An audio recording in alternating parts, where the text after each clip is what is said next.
Muy buenas noches, vamos a hablar otra vez de inteligencia artificial, especialmente de ChatGPT, que alcanzó 100 millones de usuarios solo 2 meses después de su lanzamiento. Se convirtió en la aplicación para consumidores de más rápido crecimiento de la historia, aunque hay muchas preocupaciones en torno al desarrollo de esta tecnología. El dueño de Twitter, por ejemplo, y cientos de expertos, ya van como 1,800 expertos mundiales, publican una carta para hacer una pausa, pidieron una pausa de 6 meses en la investigación sobre inteligencias artificiales, las que son más potentes que ChatGPT 4. ¿Por qué? Porque advierten grandes riesgos para la humanidad. El pedido está firmado por personalidades que expresan sus temores sobre una inteligencia artificial incontrolable que pueda superar a los humanos. Para hablar de esto, hoy nos acompaña Andrés Velázquez, él es presidente y fundador de Mática, que es empresa de ciberseguridad estratégica que tiene el primer laboratorio de investigaciones digitales de América Latina. Andrés, gracias por estar con nosotros. Kim, al contrario, muchas gracias por la invitación. ¿Cuáles son estos peligros que dicen Elon Musk, Steve Wozniak y muchos otros frente al desarrollo de la inteligencia artificial? Es muy interesante porque lo que estamos viendo es algo que no es nuevo. De hecho, desde hace un par de años, estamos hablando de finales del 2020, ya ha habido algunos especialistas, principalmente algunos que trabajaron en Google, en estas nuevas tecnologías de inteligencia artificial, que levantaban la mano sobre la importancia de tener un debate. Sin embargo, es hasta ahora que vemos que al aparecer este ChatGPT, esta carta es firmada por muchos especialistas específicamente por un tema ético. Y por ahí yo creo que podemos llegar a empezar, porque algunos lo empiezan a confundir de un tema ético a un tema de vamos a perder todos nuestros trabajos, vamos a dejar de ser los humanos que somos hoy en día, pero yo creo que hay mucho más que platicar al respecto. ¿Cómo qué? Por ejemplo, cuando estamos hablando de un tema ético, normalmente habla acerca de la falta de transparencia de las herramientas de inteligencia artificial. Es decir, que muchas veces estas herramientas son creadas por personas y que esas personas pueden llegar a generar modificaciones en los algoritmos para que vayan aprendiendo cosas de una forma diferente. Es decir, y voy a utilizar a lo mejor un ejemplo muy burdo, que de hecho fue uno de los primeros que se empezaron a hablar, inclusive antes del chat GPT, que si nosotros estamos utilizando inteligencia artificial para indexar información en Internet, cuando nosotros buscamos la palabra mujer, normalmente vamos a ver una mujer blanca, de cabello rubio, o sea, no estamos viendo lo que realmente todo mundo podría llegar a considerar una mujer, ¿no? Entonces, este tema de desviaciones podría ser uno de los primeros elementos si no existe esta transparencia dentro de estas plataformas. Sin embargo, también esto mismo que acabo de platicar podría llevar a un punto de que la inteligencia artificial podría ser no neutral. Y esto incluye el hecho de que muchas decisiones basadas en esta inteligencia artificial pueden llegar a tener imprecisiones. Vamos a ver lo que sucede en Estados Unidos, donde unos especialistas, cuando sale ChatGPT, deciden empezar a utilizarlo para obtener tesis de la legislación en Estados Unidos, y que ChatGPT empezó a entregarles información, pero que el resultado, cuando le pedían no nada más tráemelo, sino trate de interpretarlo, la interpretación era completamente errónea. Entonces, aquí es donde empieza toda esta discusión. Se habla de escenarios que resultan apocalípticos, como que se van a perder millones de trabajos, y algunos dicen que hasta 300 millones de empleos pueden ser sustituidos por la inteligencia artificial. ¿Qué crees que va a pasar con el empleo de cara al uso masivo de la inteligencia artificial? Andrés Oppenheimer, en uno de sus libros, habla precisamente de esto, que muchas actividades que realizamos de forma constante pueden llegar a cambiar con la inteligencia artificial, pero también plantea el hecho de que con estos cambios habrá nuevas cosas que se pueden llegar a hacer, o transformaciones de cada uno de los trabajos que tenemos hoy en día. Yo no creo que vaya a cambiar tan radicalmente en poco tiempo. Más allá podríamos llegar a ver a lo mejor algunos cambios importantes. Esto tiene que ver precisamente sobre estas reglas que habría que definir. ¿Por qué? Porque si no, también tendríamos que ciertas fuentes de trabajo, ciertas posiciones muy puntuales pudieran no ser lo suficientemente claras. Y voy a utilizar un ejemplo en particular. El hecho de los juzgadores. Los juzgadores muchas veces se van a tener a la evidencia que le están presentando y la inteligencia artificial podría llegar a obtener esta información de las evidencias, pero ¿dónde viene esta valoración de los elementos fuera de las evidencias? Creo que no lo podríamos llegar a integrar en un principio y que podría llegar a regresar a este punto de las desviaciones o imprecisiones o inclusive resultados discriminatorios que podría llegar a tener la inteligencia artificial. ¿Estamos frente a una nueva era, como el Internet abrió una nueva era? Yo creo que sí, y a lo mejor me voy a adelantar una de las preguntas que me han estado haciendo al respecto de inteligencia artificial.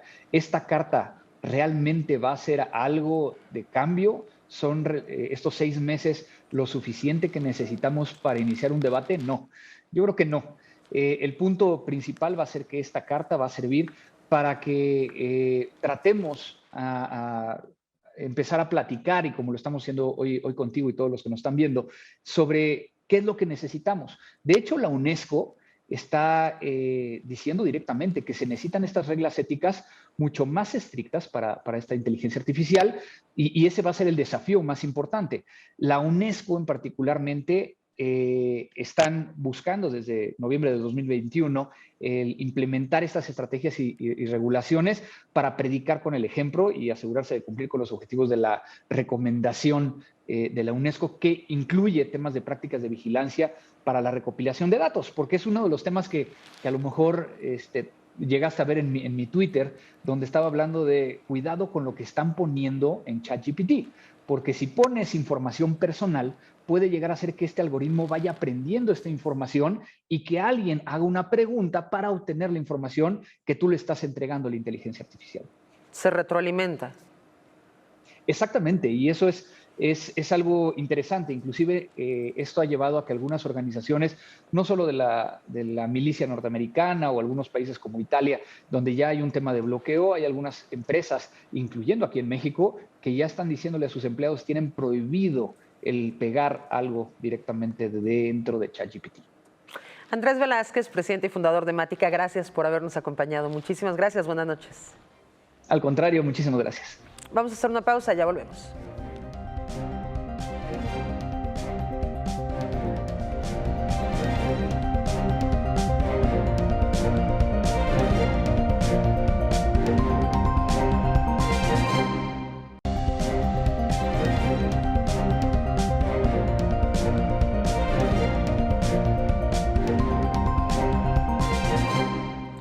Seguimos con Debate 22. Los críticos han acusado a la organización que está detrás de esta carta que les decíamos de dar prioridad a escenarios apocalípticos imaginarios frente a preocupaciones reales como prejuicios racistas, sexistas que puedan programarse en las máquinas.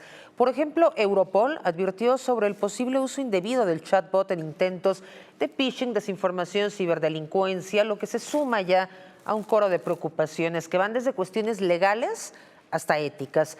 Nos acompaña Eduardo Navarrete también, él es director de contenido de UX Marketing para hablarnos justamente de esto. Eduardo, buenas noches. Hola, ¿qué tal, Kim? ¿Cómo estás? Cuéntanos un poco acerca de esta carta que mandan para pedir que se detenga por lo menos por 6 meses el avance de la inteligencia artificial. Kim, pues mira, la verdad me da la impresión que lo que se está discutiendo es que nos ganaron las prisas. El desarrollo de este tipo de tecnología, me da la impresión, llegó antes de lo esperado y parece que nos está urgiendo una reglamentación, o por lo menos de eso trata la carta. Dicho de otra manera, como lo pondría yo, es que el juguete de Navidad llegó en agosto y sin instructivo. Ahora, lo que se debería estar discutiendo es que tendríamos que estar activamente preocupados por cómo los sistemas actuales se definen para mantener y tratar de perpetuar pues sesgos del pasado, y esto es lo que están advirtiendo varias organizaciones e incluso varios de los firmantes de esa carta, que a unas horas de haberse publicado se desdijeron o simplemente dijeron, oye, espérame, para eso no me invitaste a firmar un documento, cosa que agrava la discusión. Ahora, lo que no se va a discutir es que allá afuera hay una carrera, por no llamarlo auténtica guerra, por liderar esta tecnología. Y veremos mucho teatro adherido a lo que verdaderamente son las prioridades. Y la clave debe estar en saber distinguir. ¿Crees que vamos a ser reemplazados o nos vamos a convertir en obsoletos de frente a la tecnología? Algunos hablan de hasta 300 millones de empleos que se pueden perder. Mira, no creo, no lo veo de esa manera, por lo menos como lo plantea la carta, que es el marco al que nos estamos ciñendo. Al menos en este momento y con el marco que tenemos enfrente. Desde hace mucho tiempo llevamos usando inteligencia artificial, traductores, buscadores, mapas, publicidad personalizada. En realidad te diría, hay dos grandes tipos de inteligencia artificial. La inteligencia artificial estrecha, que está diseñada para cumplir tareas específicas, por ejemplo, nuestros asistentes personales en bocinas, en teléfonos, en relojes. Por otro lado está la inteligencia artificial general, que básicamente son sistemas autónomos que cumplen múltiples tareas a escala. No hablemos de películas como Terminator, que les encanta además citarla, no sé por qué. Hablemos, por ejemplo, de películas como Her, en donde nos empezamos a enamorar de los sistemas operativos. No nos va a tocar a vivir esto. O sea, no creo que convivamos con este tipo de desarrollo de inteligencia artificial. El punto aquí más bien es que sabíamos que este punto, que este momento iba a llegar, pero definitivamente no creo, y es un punto de vista personal, que seremos obsoletos, mucho menos reemplazados. Por el contrario, creo que va a haber una relación de complementariedad por algunas razones. Número uno, te diría, nosotros no razonamos ni usamos el lenguaje de la misma manera que lo hacen los procesos de autoaprendizaje del deep learning y la inteligencia artificial. Ellas conectan pedazos de información, no son conscientes, empáticas, no usan la volición. Tampoco, por ejemplo, existe contexto emocional en sus procesos. Y la mente no es un mero motor, digamos, estadístico para comparar patrones. Se trata de un sistema complejísimo y muy elegante, diría Chomsky, que en lugar de inferir correlaciones burdas, más bien crea explicaciones. Entonces, aquí el problema de fondo me parece que es no atender los problemas que vemos y dejar que surjan los que no vemos. Ese es el verdadero problema de fondo. ChatGPT fue una revolución, se convirtió en lo más instalado más rápido en la historia de las aplicaciones. Y esta carta viene a relación de que va a salir ChatGPT 4. ¿Cuál es la diferencia? En realidad, ChatGPT 4 ya salió. Lo que está por salir es ChatGPT 5 y lo calculan que salga antes de que acabe el año. Y te voy a decir algo, este tipo de premura, este tipo de velocidad es precisamente lo que tiene asustadísimas a todas las personas, y vimos, de cualquier empresa y bajo cualquier condición económica, incluso Elon Musk o Steve Wozniak o Yuval Harari, que también firmó esa carta, porque nos están comiendo las prisas, porque la velocidad, insisto, es un factor. Te diría que de acuerdo con OpenAI, que es la empresa que fabrica, que construye estos procesos, GPT-4 es más avanzado que la versión 3.5 en por lo menos 3 elementos de acuerdo a esta misma empresa. Número uno, creatividad. Y con esto nos estamos refiriendo a ayuda en proyectos musicales, guiones, escritura ya sea técnica o literaria. El segundo sería registros visuales, y la empresa llama por registro visual a un ejemplo. Si nosotros subimos al sistema una imagen con diferentes ingredientes, el sistema puede reconocerlos y te puede decir todos los diferentes platillos que puedes cocinar con esta imagen, o bueno, provistos a partir de esta imagen. Y el tercer elemento es que tiene mayor contexto, y al hablar de mayor contexto es que se permite hasta un máximo de 25,000 palabras, me parece, por parte del usuario para poder dialogar o construir una relación con este tipo de recursos informáticos. Los usuarios reportan con esta versión 4 haber creado animaciones complejas desde cero, cosa que no se podía en la versión previa, hasta haber inventado nuevos idiomas. Básicamente, entonces te diría, si quieres utilizar GPT-4, ya lo puedes utilizar, una de dos, en Bing o pagando la suscripción de ChatGPT Plus. Fuera de eso, seguiríamos usando el ChatGPT 3.5 y la manera en la que puedes distinguirlo es el color de fondo del icono. Si sigue siendo verde, estás en ChatGPT 3 o 3.5. Si es negro, estás en ChatGPT 4. Y ChatGPT 4, básicamente, para recapitular, comprende elementos contextuales, distingue matices, lo que resulta en una mucho mayor precisión y sentido. Y digamos, después de todo, no hay mayor susto con esto, Kim. La inteligencia artificial no es otra cosa más que un reflejo de la humanidad. Ahí vemos sus fortalezas y también sus contradicciones y sobre todo la capacidad para crear y para ver también si somos capaces de ponernos de acuerdo. Eduardo Navarrete, muchísimas gracias por habernos acompañado y darnos tu punto de vista sobre este tema. Gracias. Gracias a ti, Kim, encantado. Vamos a hacer una pausa, pero ya volvemos. No le cambie.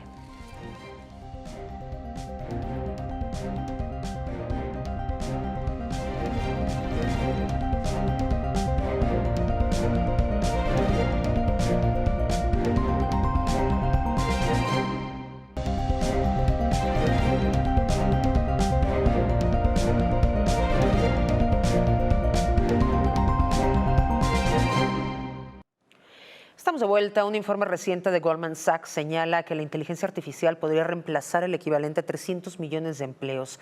Esta tecnología puede reemplazar, según ellos, una cuarta parte de las tareas que se hacen en Estados Unidos y en Europa, pero también puede significar la creación de nuevos puestos de trabajo que hasta ahora no existían y también un aumento de productividad. Vamos a hablar de esto con Nuño Rodríguez, politólogo y analista internacional que nos acompaña desde España. Nuño, buenas noches. Hola, buenas noches. ¿Cuáles son los riesgos más importantes que podemos enfrentar con este auge de la inteligencia artificial? Podemos enfrentar varios riesgos, principalmente, como estabas comentando, lo que son la pérdida de puestos de trabajo. Tenemos que tener en cuenta que las máquinas, porque cuando estamos hablando de inteligencia artificial, al final estamos hablando de máquinas. Ya no simplemente están haciendo trabajos de fuerza, están haciendo ahora mismo trabajos de gestión y trabajos generadores. Están generando muchísimo contenido en medios, están generando muchísimo contenido en redes sociales, están generando incluso contenido audiovisual. En la labor de gestión, la inteligencia artificial está suplantando a muchísimos de los gestores que hace no mucho tiempo estaban defendiendo pues, que la segunda revolución industrial y la tercera revolución industrial sí que merecía la pena que se segasen ciertos puestos de trabajo. Ahora son los suyos los que se están segando. Tenemos que tener en cuenta que, por ejemplo, una empresa que está gestionando todas sus ventas, toda su actividad online, pues ya necesita simplemente una máquina artificial que está reemplazando por lo menos a la mitad de su plantilla. Está sucediendo en España. Cada día estamos viendo cómo empresas que tienen una fuerte presencia digital, pues oye, en el mundo digital las máquinas son muy valiosas. De hecho, mucho más que una persona que suele estar simplemente haciendo clic detrás del ordenador. En ese sentido, la labor de gestión va a ser bastante afectada por la inteligencia artificial. En la generación de contenido hay que tener mucho cuidado también. Ya no solo se pueden estar reemplazando a todos los periodistas que están trabajando en la prensa, sino que se están utilizando para manipular la opinión pública. Esto se supone que es algo que nos lo están contando ahora, están dando todas las redes sociales, están enteradas con eso, pero los servicios de inteligencia llevan utilizando este tipo de inteligencia artificial pues ya por lo menos 5 años que tenga yo constancia. O sea, de hecho, había muchas veces en redes sociales, en Twitter, en Facebook, que la gente estaba interactuando con una máquina sin llegar a saberlo, porque tenían un nivel de percepción en la conversación, un nivel de verbalización que parecían personas reales. No sabía la persona que estaba interactuando con ellos que eran máquinas, pero desde hace ya mucho tiempo que se están entrenando este tipo de máquinas para reventar debates online, para imponer ciertas opiniones en detrimento de otras, en definitiva, para alterar todo lo que viene siendo la opinión pública y las tendencias políticas y sociales que puede llegar a haber en una sociedad. Eso es algo bastante peligroso y sobre todo ahora porque hemos dado un salto y ya no solo estamos hablando de, por ejemplo, alterar la intención de voto, sino que sabemos perfectamente que estas máquinas con esa percepción de la comunicación, de la verbalización, están empezando a ser persuasivas, se les están empezando a entrenar con técnicas de persuasión. ¿Qué se pone esto? Que los niños que pueden llegar a tener acceso a esas máquinas, porque tenemos que tener en cuenta que las máquinas de inteligencia artificial se reproducen en cada computador, en cada habitación de cada niño, y ahora mismo los niños están expuestos a máquinas entrenadas perfectamente para persuadir. Pueden convertir a un niño en exactamente lo que les dé la gana. Es algo bastante peligroso. Y tenemos que tener en cuenta todo este tipo de problemas, de dilemas morales que nos está suponiendo ahora mismo la inteligencia artificial. No son nada sino un reflejo de los dilemas morales que puede llegar a tener la propia sociedad en sí. Estamos exigiendo a las máquinas que tengan una ética y una moralidad que no tenemos en la sociedad. Sabemos perfectamente que a las máquinas se les está entrenando. Desde hace ya muchos años, las principales empresas de computación no se dedicaban a contratar informáticos, se dedicaban a contratar a filósofos, a filólogos, gente especializada en el lenguaje, porque la principal intención de la inteligencia artificial era eso, era simular inteligencia humana. Y lo han conseguido a tal grado de percepción, pues que simplemente nos estamos enfrentando a una de las más siniestras copias de nosotros mismos. Y la tecnología, lo que se llama la Artificial Intelligence, está siendo bastante más desarrollada que la inteligencia artificial en sí. Teníamos un problema con el tema de los deepfakes. Sabíamos perfectamente que se podía hacer un vídeo, se podía alterar una imagen de tal manera que simulase ser un vídeo normal. Esto, para los analistas esto era algo bastante importante, porque nosotros teníamos una manera de enfilarnos con la realidad y era un plano secuencia.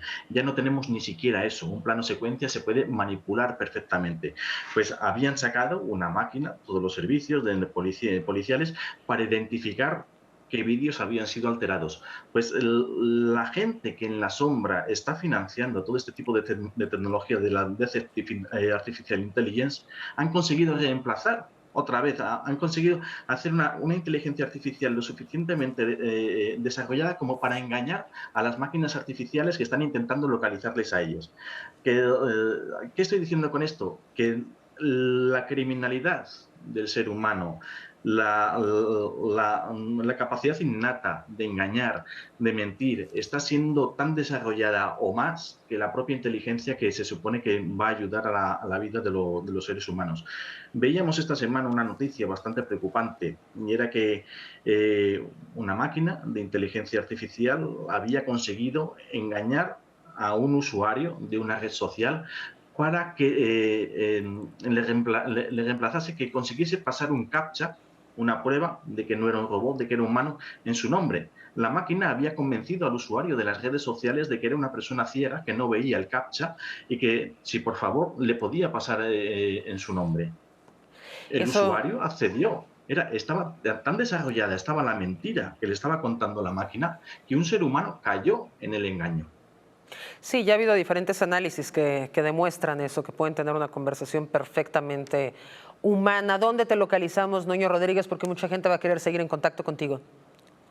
Me pueden localizar perfectamente en Twitter, Nuño Rodríguez, Nuño-Rodríguez, También me pueden encontrar en LinkedIn. Soy una persona accesible que me gusta hablar y analizar todos estos temas. Por favor, no duden en ponerse en contacto conmigo con todas las dudas que puedan llegar a tener o las sugerencias. En este sentido, es un mundo apasionante. Simplemente en el mundo de la inteligencia artificial no estamos sino replicándonos a nosotros mismos y vamos a ver tanto lo bueno como lo malo que tiene el ser humano. Correcto. Nuño Rodríguez, analista y politólogo internacional. Muchísimas gracias por haber estado con nosotros. A ustedes. Y gracias a ustedes que nos acompañaron. Lo esperamos el próximo miércoles a las 9 de la noche.